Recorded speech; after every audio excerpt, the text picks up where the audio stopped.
うちのワンコちゃん問題がね、あるんですよ。私引き取りたいのは引き取りたいんですけど、向こうも引き取りたいんだって。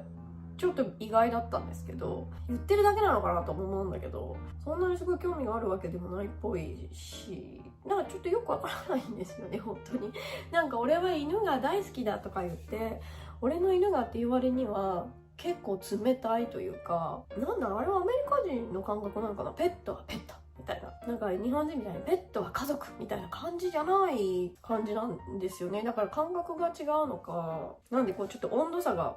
犬に対しても温度差があるんですけど、